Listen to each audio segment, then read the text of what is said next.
ছাত্রগঞ্জ এই নিজেকে মধ্যে যে ফ্যাস গোস ওই ছাত্র 80% ছাত্ররাই ছাত্রকে দলের ভোট দিব না, তাহলে সাধারণ জনগণের কি কুত্তা কামড় দিচ্ছে এরা ভোট দিব? আপনার যে বৈষম্যের জন্য যে একটা আন্দোলন করছে, আপনার প্রাইভেট বিশ্ববিদ্যালয় থেকে কোনো লোকের কমিটিতে নাম নাই, কেন্দ্রীয় কোনো সমন্বয়ক নাই, কোনো উপদেষ্টা নাই, তাহলে এটা কি বৈষম্য না? এটা তো সবচেয়ে বড় বৈষম্য রে ভাই। এখন আপনারা যেটা করেন বা যেই হিসাবে সামনের দিকে আগে যান বা আপনারা যা যা করতে চান এই দেশের 80% মানুষের সাথে তা যায় না, মানুষের উল্টা স্রোতে আপনারা যান। এই জন্য আমি মনে করি ছাত্ররা যা করে সব মিলে ভুলই করে। একটা সিট বাংলাদেশ পাইবে এরকম অবস্থা ছাত্র করবো না। সারা বাংলাদেশে মানে এমন অনেক হাজার হাজার কেন্দ্র থাকবো যেসব কেন্দ্রে এজেন্ট দেওয়ার ব্যবস্থা থাকবো না, এজেন্টই থাকবো না, এরকম একটা দল তারা উদ্বোধন করতে গেছে। বাংলাদেশের মানুষ ধরেন এত পাগল হয়নি যে কেউ দাঁড়ায় গেছে এরা ভোট দিয়ে দিব। আপনার ছাত্ররা বাংলাদেশের জনশক্তি না, এরা হচ্ছে গণশত্রু। এবার ভোট দেবো কি আরে কামটা কি? আমরা কি পাগল হয়েছি? এবার ভোট দেবো?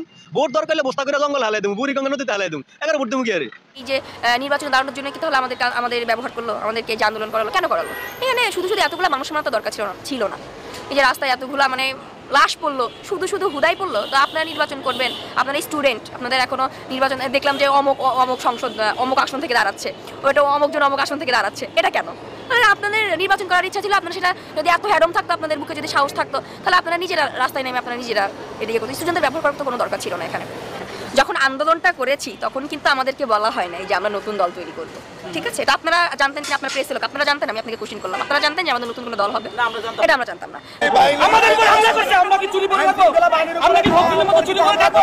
আমাদের উপর আমরা ছাত্রলীগ, আমাদের উপর হামলা করলে আমরা কি তা জানি? 1952 সালে, 66 সালে, 71 সালে, 86 সালে এবং সব আন্দোলনে আমরা আওয়ামী লীগ রাজপথে থেকে প্রতিহত করেছি। পুরোটা বলছে পুলিশ ছাড়া, আমরা পুলিশ ছাড়া খেলা দেখাচ্ছি। আপনারা দেখেন পুলিশ ছাড়া খেলা দেখাবো, পুলিশ ছাড়া খেলা করবো।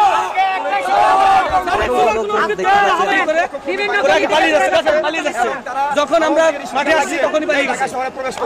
আপনারা যেভাবে সুন্দর করে বলেন, মাঝে মধ্যে ইচ্ছা করে, জানি যে জার্নালিজমের এথিক্স অনুযায়ী আপনারা নামটাম বলেন, তো আমি তাদেরকে টোকাই মনে করি। এই দলের নাম তারা আবার দিয়েছে জাতীয় নাগরিক পার্টি। আমি এদেরকে কিন্তু বাড্ডা জাগরণী বলি। বাড্ডা জাগরণী হচ্ছে বাংলাদেশে ফেডারেশন কাপ, লিগের কাপ হতো, সবচাইতে নিম্ন সারির দল যেগুলো আছে। তো এই বাড্ডা জাগরণীর খেলা দেখার জন্য বা এই টোকাইরা যেখানে খেলছে সেটা দেখার জন্য বাংলাদেশের মানুষ আসবে? এদের কোনো জনভিত্তি আছে? হিজবুত তাহরির, জামাত, এদের সমন্বয়ে আপনার জামাত ইসলামের সি টিম। জামাত ইসলাম হচ্ছে প্রধান দল, জামাত ইসলামের পরে আপনার এবি পার্টির পরে এখন গঠিত হয়েছে জাতীয় নাগরিক পার্টি।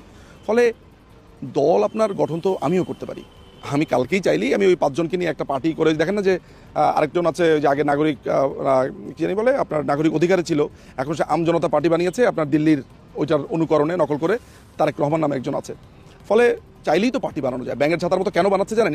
ইলেকশনের মৌসুম আসছে, পার্টি ফর্ম করে এখান থেকে চাঁদাবাজি করা, বেনিফিট নেওয়া, 2-1টা সিট নেওয়ার, অন্য দল বড় দলগুলোর সাথে ধান্দাবাজি করে ক্ষমতাতে 2-1টা সিট নেওয়া, এগুলো টার্গেট। তবে এদের ক্ষেত্রে ব্যাপারটা যেটা আমার কাছে অন্ততপক্ষে মনে হয় সেটা হচ্ছে যে যেহেতু তারা সরকার দলের মধ্যেই দখল করে আছে, তারা চেষ্টা করবে যে ক্ষমতায় যাওয়ার জন্য, সেটা ভোট রিগিং করে হোক, যেভাবে হোক এটা করবে। ফলে এটা নিয়ে আমি খুব বেশি উদ্বেলিত হই না, কারণ বাংলাদেশের মানুষ এই বাড্ডা জাগরণীর খেলা দেখবে না, তারা চায় আবাহনী মহামডন। সেটা যদি আমি বলি যে বাংলাদেশ আওয়ামী লীগ এবং বিএনপি এরাই হচ্ছে মূল দল, এরা রাজনীতিতে থাকলে আপনার ইলেকশন করলে তখনই বাংলাদেশের মানুষ বুঝবে একটি সুষ্ঠু ইলেকশন হয়েছে, এবং সেই পরিবেশ বাংলাদেশ আওয়ামী লীগের জন্য এখন হয়েছে বলে আমি অন্ততপক্ষে মনে করি না।